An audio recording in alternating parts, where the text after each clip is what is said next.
And one of the major things is not to judge others. Everybody goes through his set of challenges and difficulties, and it's not our business to pass judgment on others. I want to share with you a story that one of the Chabad rabbis here in North America, I'm not going to tell you where, he said over this story, and it's just remarkable. You know, the Ashkenazic Jewry say Birkat Kohanim outside Israel only on Musaf on the 3 high holidays. Sfardim say it every single day.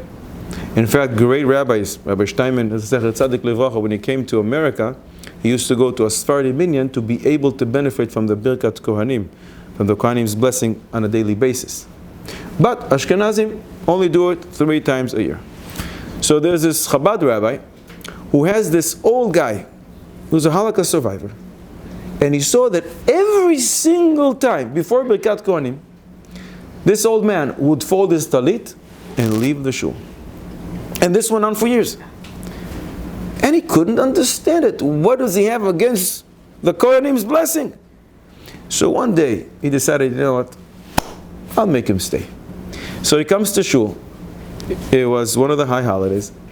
And before the prayer starts, he goes over to him and he says, I was wondering, maybe you'll be able to join us for the Seudah, for the festive meal for lunch after synagogue. He says, wow, Rabbi, that would be great. Sure, I'd love to. She says, at least today he's staying.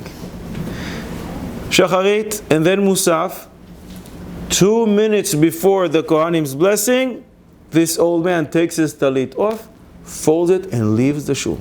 And the rabbi can't believe it. He said, well, I guess it wasn't successful. At the end of davening, he walks out, and the old man is waiting there. He's on the corner of the street waiting for the rabbi. He says, oh, so you are coming to eat with me? He says, sure. So they go home, and he starts eating, and they drink a little, and the hearts open up. And he says, can I ask you a question? I said, sure. A personal question. So you can ask. What do you have against the Kohanim's blessing? Did you fight with one of the Kohanim in our synagogue? He says, no. So what do you have against them? I see that for years. You always leave before they start blessing us. Why? And this old man becomes all pale. And he's silent for 2 minutes. And then he says, well, if you ask, I'll share with you. You know that I'm a Holocaust survivor. And in the Holocaust, we were 800 guys in one barracks. We slept 10 guys on one wooden plank. If somebody coughed or scratched his forehead, the whole thing would shake. They barely gave us to eat 10 ounces of dry bread, and if we were lucky, potato peel soup. It was so hot. Life was hell.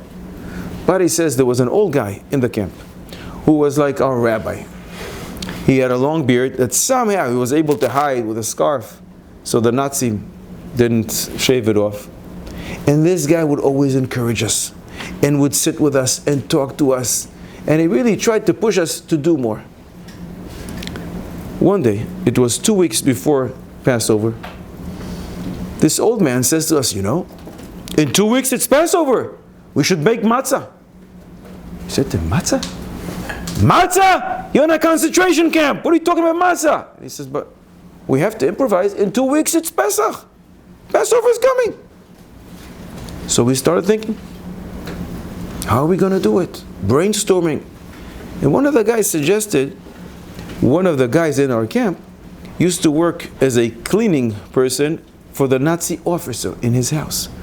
So he says, why don't you do something? He says, are you kidding me? It's a death sentence. He says, why not? Try, think about a way. And then he says to him, you know, every day between 2 and 4, this officer goes to sleep. Maybe I can see how the kitchen works. Maybe there's a way I can do it. So he went to this old man, to the rabbi, and he asked him, how do I make the matzah? How do I make this place kosher? What do I do? And the rabbi taught him exactly what to do. It took him 2 weeks, and lo and behold, after 2 weeks, he comes back with 1 round matzah. There was such excitement in the camp. Passover in the Holocaust, in the middle of a concentration camp, with a matzah.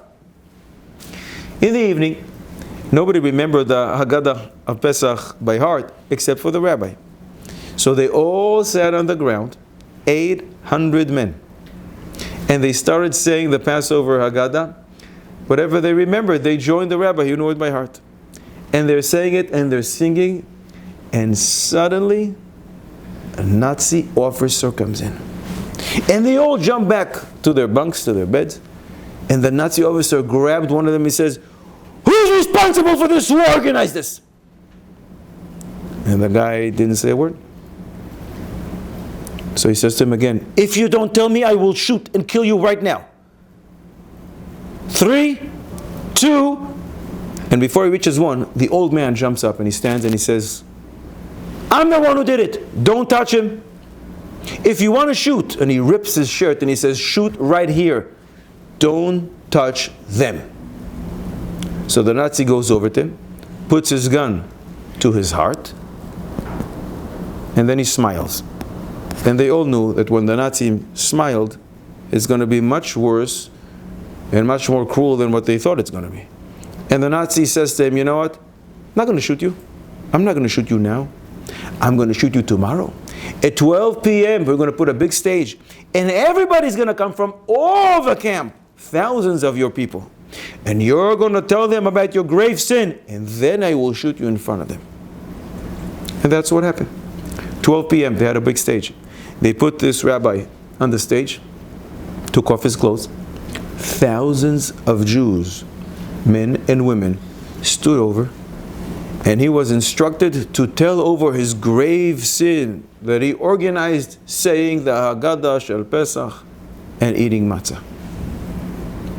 And then when he finished, the Nazi officer came to him, put his gun to his head, and started counting backwards. 5, 4, 3, and then the rabbi says, "Wait!" It's customary all over that when one is executed, he has his last request. I want to have that last request as well. And the Nazi makes fun of him. He says, "What would you like? A little more soup? Would you like a piece of bread? What would you want?" And he says to him, "No, I don't want food. I actually want to give something to my brothers and sisters who are sitting here, who are standing here." And the Nazi says to him, "What do you want to give them?" So the old rabbi says, "Look, I don't have money. I don't have food to give them. I don't even have my clothes on. But I'm a Kohen. I'm a priest. And I want to bless my brothers and my sisters with the traditional priest's blessing that we do." And with that, he raised his hands as the Kohanim do, and he started saying the bracha. "Yevarechecha Hashem ve'yishmerecha. Yair Hashem panav elecha." That year, they had plenty of maror, plenty of bitterness. They didn't have 4 cups of wine, but they had much more than 4 cups filled with burning tears. The land that was saturated with blood was now saturated with their boiling tears. And he finished saying the blessing of the Kohanim, "Vayasem lecha shalom," and the Nazi said 3, 2, 1, and shot and killed him. So the old man says to the Chabad rabbi, "You know, I somehow survived the Holocaust. When it was done, I moved to the States. I wanted to run away from all of this, everything that had to do with Judaism. I wanted to marry a Goya, but I couldn't. This old man came reappearing to me with his hands there saying, Yevarechecha Hashem ve'yishmerecha. And I couldn't.